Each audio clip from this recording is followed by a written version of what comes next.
Hello guys, this is Faiz Ali Safi. Welcome to the world of economics only on at Bright Up Your Economics. Our today's topic is law of diminishing marginal utility. और हमें पता है, इससे पहले video में मैं आपको बता चुका हूँ what is the meaning of utility. Utility का मतलब क्या है?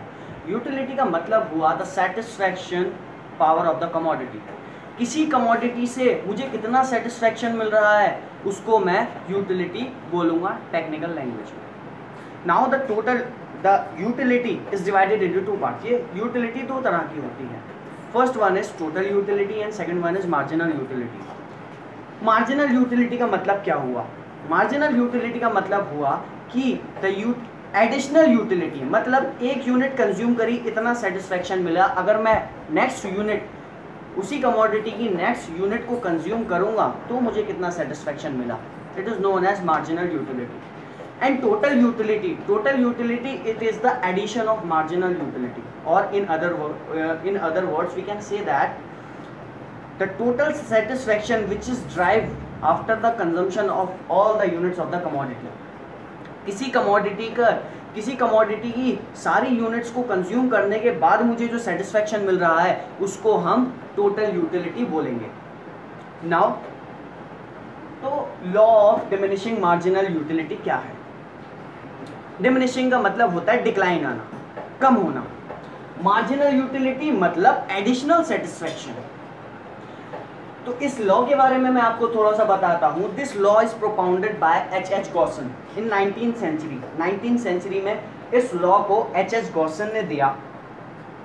इन्होंने कहा कि अगर आप किसी कमोडिटी का कंटिन्यूअसली कंजम्पशन करेंगे तो उससे मिलने वाला जो सेटिस्फैक्शन होगा एक टाइम बाद डिक्लाइन हो जाएगा. ठीक है. Law of diminishing marginal utility की एक simple definition is there. Law of diminishing marginal utility states that as the consumer consumes more and more units of a good. मतलब एक कंज्यूमर अगर किसी कमोडिटी की ज्यादा से ज्यादा यूनिट्स को कंज्यूम करेगा the addition to total utility obtain goes on decline. तो उससे मिलने वाला जो आपको सेटिस्फैक्शन होगा वो एक टाइम बाद डिक्लाइन होने लगेगा. आइए इसको एक एग्जांपल से पढ़ते हैं. जैसे कि आपके बॉस ने आपको एक टारगेट दिया. टारगेट क्या दिया कि आपको एक क्लाइंट को हैंडल करना था, क्लाइंट के साथ डील करनी थी. आपके बॉस ने कहा कि इसके साथ डील आपको करनी है, कैसे भी करके मुझे ये क्लाइंट चाहिए. तो आपने उसके एक बात जानी कि उस क्लाइंट को जो है बर्गर बहुत पसंद है. उसको बर्गर बहुत पसंद है. आप उसको जो है बर्गर किंग में ले गए, बर्गर खिलाने के लिए लेकर चले गए. तो हाय हेलो हुई, बहुत खुश हुआ कि बर्गर खिलाने लेकर आया. मुझे आपको कैसे पता मुझे बर्गर बहुत पसंद है? क्या ठीक है. आपने उसको पहला बर्गर दिया, उसको बहुत भूख लगी थी. और एक चीज़ और ध्यान में रखना, हम जो law of diminishing marginal utility पढ़ रहे हैं ये कार्डिनल अप्रोच की it is right from cardinal approach, जहाँ पर हम यूटिलिटी को मनी के टर्म्स में मेजर कर सकते हैं. ठीक है. तो मैंने उस क्लाइंट ने एक यूनिट का बर्गर की एक यूनिट का कंजम्पशन करा, उसने खाया, उसको बहुत मज़ा आया, बहुत ज़्यादा सेटिस्फैक्शन मिला.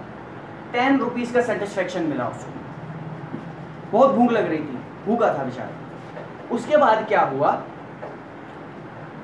आपने एक और बर्गर दे दिया, खा लिया उसने, भूख लग रही थी, 8 रुपए का सेटिस्फैक्शन मिला.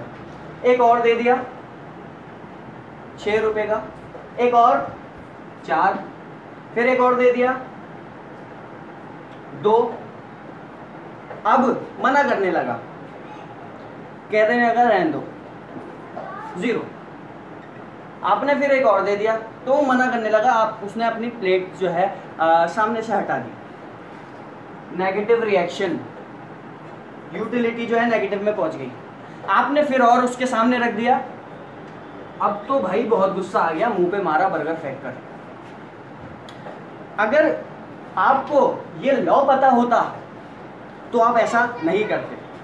तो ये लॉ यही कहता है कि एक कंज्यूमर अगर किसी कमोडिटी का कंजम्पशन कंटिन्यूअसली करता है तो उससे मिलने वाला जो एडिशनल में सेटिस्फैक्शन है वो डिक्लाइन होने लगता है, जैसे कि यहाँ पर हुआ। पहली यूनिट कंज्यूम करी, बहुत ज़्यादा सेटिस्फेक्शन, एक और करी, थोड़ा कम कम करते करते सेटिस्फेक्शन जो है वो नेगेटिव में पहुंच गया। जैसे कि टोटल यूटिलिटी क्या है? Total utility means total satisfaction which is drive after consuming all the units of the commodity. किसी कमोडिटी की सारी यूनिट्स को कंज्यूम करने के बाद जो सेटिस्फेक्शन मिलता है उसको टोटल यूटिलिटी बोलते हैं। तो टोटल यूटिलिटी क्या है? इसका एडिशन, सबसे पहले पहली यूनिट पे 10, दूसरी पे 10 + 8 18, दूसरी पे, तीसरी पे 24, चौथी पे 28, 30, 30 + 0 30, 30 - 2 28 और 28 - 4 24। देखो यहाँ पर मार्जिनल यूटिलिटी जो है कंटिन्यूअसली फॉल हुई, लेकिन इसकी वजह से इफेक्ट पड़ा टोटल यूटिलिटी पे।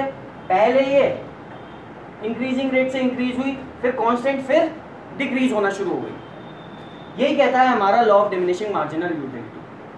और हर लॉ के सर्टेन अजम्पशंस होते हैं जिन पर वो लॉ बेस्ड होता है, जिन पर वो लॉ बेस्ड होता है। तो यहाँ पर भी law of diminishing marginal utility के कुछ अजम्पशंस हैं। सबसे पहले homogeneous unit.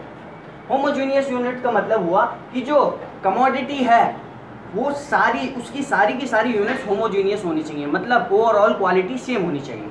Second assumption standard units, सारी की सारी जो यूनिट्स हैं वो सेम साइज की होनी चाहिए। कंटिन्यूअस कंजम्पशन, कंजम्पशन जो हो वो कंटिन्यूअस हो। कांस्टेंट इनकम, इनकम जो है कंज्यूमर की वो भी कांस्टेंट होनी चाहिए। अगर इनकम में चेंज आया तो हो सकता है कंज्यूमर कोई और अपना जो कंजम्पशन है वो डाइवर्ट कर दे किसी और कमोडिटी पर। तो ये सर्टेन अजम्पशंस हैं जिस पे ये लॉ बेस्ड होता है। सबसे पहले डेफिनेशन, फिर अजम्पशन, फिर उसका शेड्यूल, फिर डायग्राम। अब आते हैं हम डायग्राम की तरफ। सबसे पहले क्या हुआ, हमारी टोटल यूटिलिटी इंक्रीजिंग रेट से इंक्रीज हुई, फिर कांस्टेंट हुई, फिर फॉल करना शुरू कर दिया। यही हम बात करें मार्जिनल यूटिलिटी की, तो मार्जिनल यूटिलिटी कांस्टेंट कंटिन्यूअसली जो है फॉल हुई, पॉजिटिव थी, लेकिन फॉल हुई लेकिन पॉजिटिव थी। एक टाइम पर ऐसा आया जहां पर ये 0 हो गई और इसके बाद ये देखिए ये फॉल आना इसमें शुरू हो गया। और कैसा fall? Negative. Marginal utility become negative. इसी में इसकी रिलेशनशिप भी कवर हो जाती है टोटल यूटिलिटी और मार्जिनल यूटिलिटी की, कि जब आपकी टोटल यूटिलिटी इंक्रीजिंग रेट से इंक्रीज करती है, आपकी मार्जिनल यूटिलिटी जो होती है वो फॉल करती है लेकिन पॉजिटिव रहती है।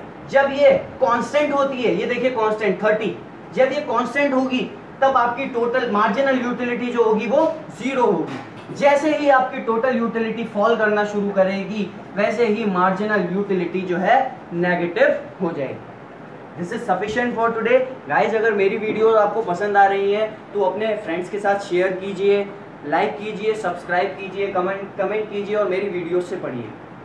Bye bye.